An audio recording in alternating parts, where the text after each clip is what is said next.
All right, welcome to Starring You. I'm your host, Tasha Johnson, and I'm so excited because I have Shahidah Foster from Black Girls Learn Languages on today's podcast. Her blog is dedicated to celebrating Black linguistas who speak more than one language. Welcome, Shahidah. Thank you. Thank you so much for having me. No problem. So tell us a little bit about yourself. Well, my name is Shahidah, like you said. I also go by Language Bay. So you might see some things that say Language Bay online. That's me. I'm originally from Brooklyn, New York, and having lived between two countries and various cities, I'm currently located in the Bronx for right now. I love belly dancing, music, languages, and traveling. And as you said, I'm the founder of Black Girls Learn Languages. Oh my goodness, that's awesome. That's so cool. Especially the belly dancing. That's something I've wanted to do. It's been on my bucket list for a while. You should do it. You got to do it. I know. I'm going to start. I'm serious about this. This year I'm going to start crossing off a lot more stuff off of my bucket list, and that's one of them. So I am going to do it. Trust me. All right. So how many languages do you speak? Just curious. Aside from English, which is my native language, I speak German, which is my strongest language. I also know a lot of French since I studied it for 6 years, but ironically, it's my weakest language right now because I haven't really been able to use it. And then I know a lot of Spanish, but it's more like Spanglish. So that's where I am with the languages. Wow. Hey, that's a lot more than a lot of us out there. I only have Spanish. I want to get to your level. Seriously. And that's one of the main reasons why I started following your account, because I really do feel it's important for people to learn more than one language. I really do, because the world is getting smaller, especially with technology. Mm-hmm. And I think it's important we learn more than one language. So with that, what motivated you to start learning languages? Well, this might sound cheesy, but ever since I could remember growing up in New York City, I always heard Spanish. Because we spent a lot of our lives in Bushwick. So, and Bushwick, Okay. there's a lot of people like Puerto Ricans and stuff. So I used to hear Spanish all the time. You go to the bodegas, sometimes they don't even really speak English. And I loved how the language sounded, and I always wanted to be able to speak it.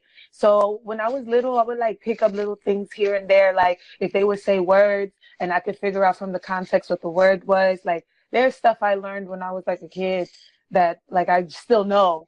And then I was able to like string along a couple of sentences. And then in junior high school, I decided to start learning French. So I fell in love with that, and I continued to learn it from like the 7th grade all the way throughout high school. And then I even went to France twice. And then it wasn't until I started to learn German that I was like, hey, maybe I got a thing for languages. Yes. Wow. That is amazing. The only language I speak is Spanish, and I'm getting close to fluency, but nowhere near where I want to be. But that is just amazing that you're able to learn all of these different languages. So just curious, do you have a favorite language? I do. I do want to say something about fluency, though, and that's something I touch Sure, upon on my please do. blog. A lot of people have a misunderstanding about what fluency really means. And so sometimes people say fluency and they think it means like native level, but native level is only a degree of fluency. There's more than one degree of fluency. True. So so like when people say, oh, I'm not fluent, a lot of times it's like, can you hold a conversation? Okay, then you're conversationally fluent. Like there's different degrees to it. So I just want to say that for anybody listening, like don't count yourself out and think you're not fluent just because you're not native.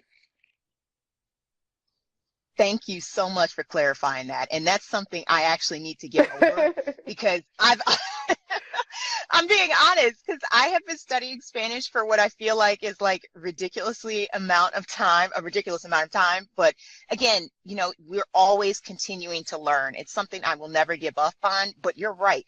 There are different levels. And if I can communicate, which I can, that's all that should matter. So thank you so much for clarifying that. I really appreciate that. I do. No problem. So tell me, why did you start your blog? Well, I started it because as a Black language enthusiast, sometimes I felt alone in my quest to learn language. Mm-hmm. Like when I went to high school, I joined the French club, and I noticed that I was the only Black person in the club. And I think after like 3 meetings, I just stopped. It just discouraged me from trying to Mm-hmm. connect with others on the commonality of learning languages. And it was at that point in time, it was really important for me to connect with someone that looked like me, because we had just moved from New York City to Missouri. So that was already a Oh, wow. culture shock. And then, at that time, it's not like now. Like at that time, teen magazines, teen shows, teen movies rarely had any Black people in them. And if they did, they had this ethnically ambiguous look. Again, somebody who doesn't look like me. So, Sure. and then sometimes people underestimated me, or they didn't give me enough credit for being multilingual. And I knew that I couldn't be the only person experienced this or felt that way or wanted to connect with others. So I decided to create the community I always wanted and needed when I was learning Spanish and French in school.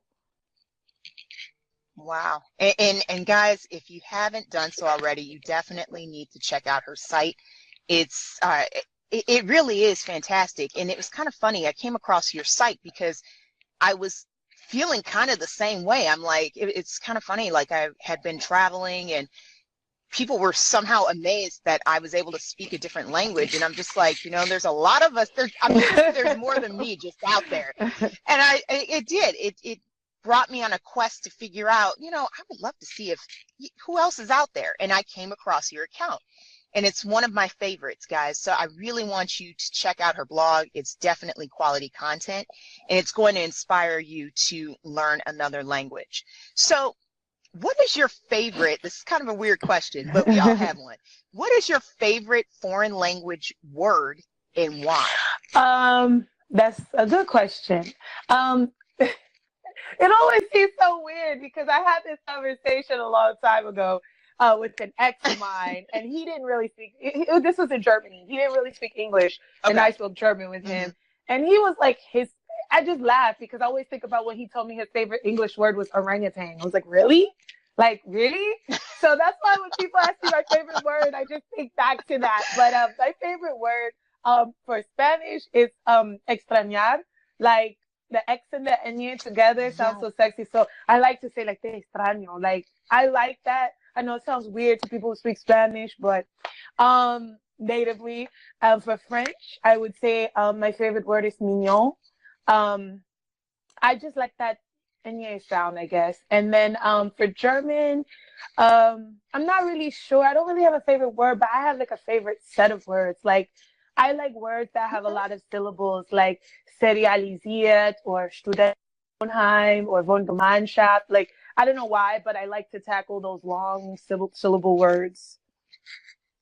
Oh, wow. That's very interesting. And, it's kind of funny that you said the Inya sound because I also like that. I know it's just so funny you said that because I thoroughly enjoy that sound myself, like cariño or extrañar. Like, I mean, yeah, I really do like that. I agree with you on that, definitely. So in your opinion, what's the best way for people to learn a language? In my opinion, I would say immersion or simulated immersion. Immersion is the natural way to acquire language, just like babies do. But you do have to be committed to learning the grammar rules on your own because, as we learn, we naturally acquire language. And then we start going to school and we have English and language arts in school to where we're refining the language, improving our vocabulary, learning the grammar. So if you're going to learn by immersion, you're going to have to be committed to learn that on your own in order for you to have syntax and stuff like that. I also understand that people sometimes can't afford an immersion course or to go to another country and immerse themselves for a time. So that's why I also talk about simulated immersion on my platform, my YouTube channel. So basically how you can simulate an immersion situation so that you can also get the benefit as if you were taking a course or if you were living there. Awesome. Awesome. So with that said, what are some of your favorite sites to help people learn a language? Do you have a couple or just one? I have several, but because I'm always looking at something. I have quite a few. So for German, I would say There's this website I came across when I was studying for the one of the German language exams I took. It's called deutschseite.de. This guy named Tom created this site to help his girlfriend, who's now his wife, pass the German language exam, because in order for you to get like residency, you have to pass a certain level of German, to show that you can get along and get a job.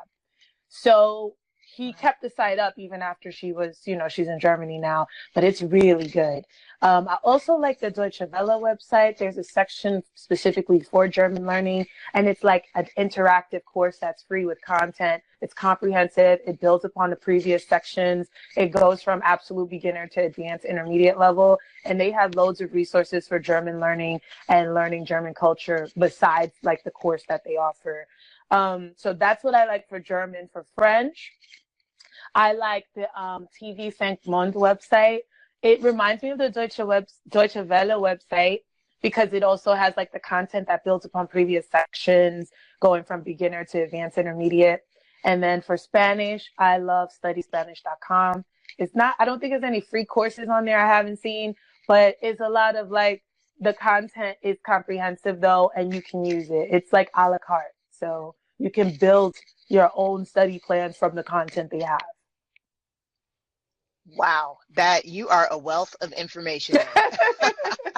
You are a wealth of information. Guys, I know this is a podcast, but in case you're wondering, I will leave in the show notes all of these sites that she's describing. So I know some of you may be furiously writing if you're like me, and then you're like, wait, what happened? Don't freak out. I'm going to leave these in the show notes as well. So describe a funny scenario that happened to you when you were trying to communicate in a different language. I know I've had my fair share of experiences. How about you? I've had quite a few. One specifically, I was talking to my German coworker, and in German, and I thanked him for helping me, and I was like, "Oh, you're the best." I say that to everybody. Just if I tell you you're the best, that just means you helped me out. That's it. So I was like, "You're the best," and he was like, "Oh." And I sarcastically was like, wow, I'm so modest, But I confused the word circumcised with modest. So I ended up calling him circumcised. But luckily he was cool with it. He was like, I'm not circumcised, but okay. Oh my goodness. Yeah. Sorry, that is hilarious. Yeah. Okay, you had me beat by a mouth, so we will just leave it at that. Yeah. Too funny. All right, well, you know what? Guys? See how we are able to laugh at these stories? When you're learning a language, you're going to have to get used to the fact that you're going to make mistakes, right? So how can we remove that fear or anxiety that someone experiences when they're trying to learn another language? What advice would you have? I mean, like you say, you're going to make mistakes. Even as a native speaker, of your own language, you're going to make a mistake at some point. So life is just way too short to be anxious, nervous, or fearful of something as simple as learning another language. Everybody who wanted to learn another language, they've been a beginner at some point. Everybody's been in your shoes. I know sometimes you see these people, online, whatever, and it seems like they were born, like they came out the womb speaking 3 and 4 languages. And you know what? Some people are, but many of them learned just like absolute beginners intend to do. So I just say, don't be shy, do what you want to do, and enjoy your life. Learning another language to me is like learning another way to enjoy life. Exactly. I could not have expressed that any better than what you just did. That's perfect. And that's one of the main reasons why I decided to pursue learning Spanish. And so my next language that I plan on learning is going to be French. How about you? What's the next language that you plan on learning, and why? Well, I really want to I want to get my French and Spanish to speed. And then once I've conquered that, I really want to learn Italian and Dutch. I already know 2 to 3 West Germanic languages, which is English and German. A lot of people don't know that English is a Germanic language, but it is. No. So I figured learning the 3rd West Germanic language, which is Dutch, can't hurt. And then French and Spanish and Italian are Romance languages. So I figured it would be easier for me to keep it in language families. Plus, I like the way Italian sounds. I know it sounds silly, but like for instance, I know a little bit. Like if you say yo mangio, yo mangio. Oh, I can't even say it anymore. Yo mangio una mela, and it just means like I'm eating an apple, but it sounds good to me. So I want to like. I know that sounds so freaking superficial, but I like it. And also with Dutch, because I understand a lot of the words, they sound similar to German, and some of them are a matter of pronunciation. Like, don't ask me to read it though, because it does not look like German at all. I don't know what it looks like. But if I hear it, it does sound similar to German, and I can understand sometimes what people are saying.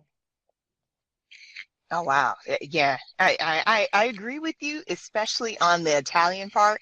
I mean, I loved everything you just said, but the Italian part, I wholeheartedly agree with you. A lot of people don't know this, but in my spare time, I actually tutor English online, Mm-hmm. and I actually have quite a few students from Italy. Ooh.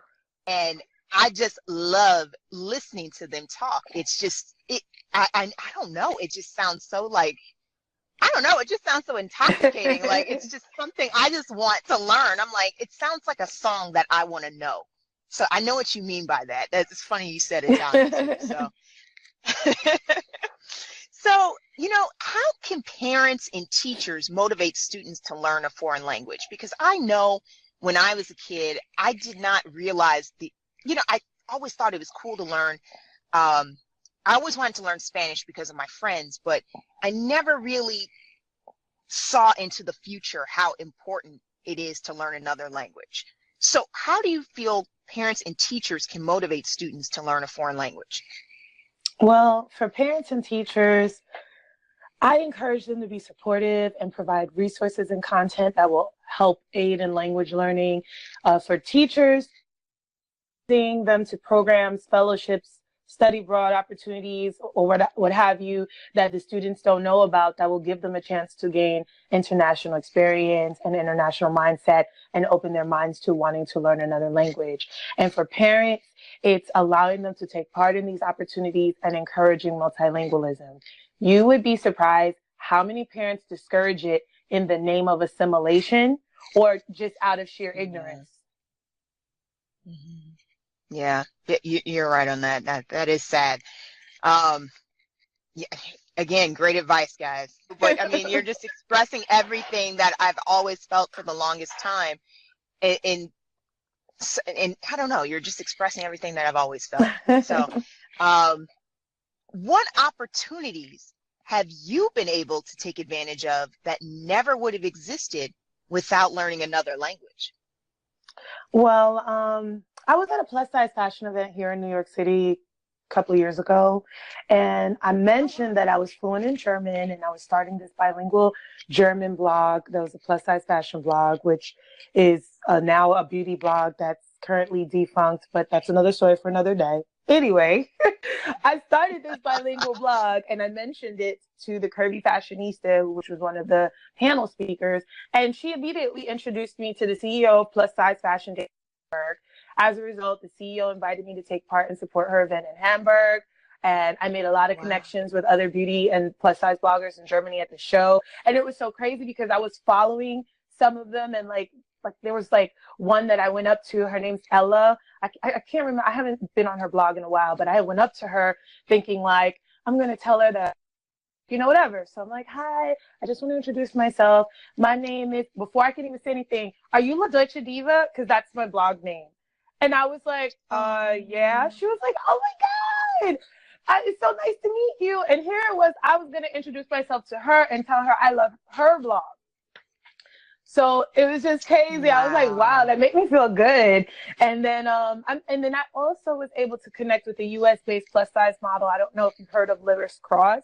But she's been crowned the Naomi Campbell of plus size modeling. Matter of fact, she was on Project Runway. Wow. She was on Project Runway. I think she won as the plus size model, whoever was the designer whose clothes she was wearing.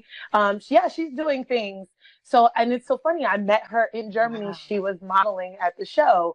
And I also got a job with a German airline because I speak German, and I was able to travel back and forth to Germany for a few years. And the job that I have now is with a French Wow. luxury company. It is very competitive, and I believe that I was hired on not just because I have a lot to bring to the table, but because of the languages and because they have a lot of European clients that they serve.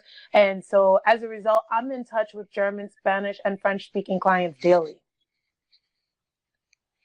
Wow, that is fantastic. Wow, you are just amazing. See, guys, this is one of the reasons why I wanted to interview her. She is just a wealth of information, and wow, I'm just so honored that you decided to come on to the show. I really do think that your blog is going to be extremely inspirational for other bloggers that are thinking about, starting a blog or pursuing their desire to start another language. So with that said, my friend, what piece of advice do you have for aspiring bloggers? Well, I have a couple. First one is consistency, consistency, consistency. I struggle with that. Yes. When I first started, it was kind of like fresh after my mom died. So I was one of those people that like sat on content for a while because I was struggling through that. But now I'm getting better. I'm doing really well, not as sad about it. It's something you learn to cope with, but I do try to manage my time because that is really key. Planning your day. And if you can plan your week in advance, that's even better to help you be consistent.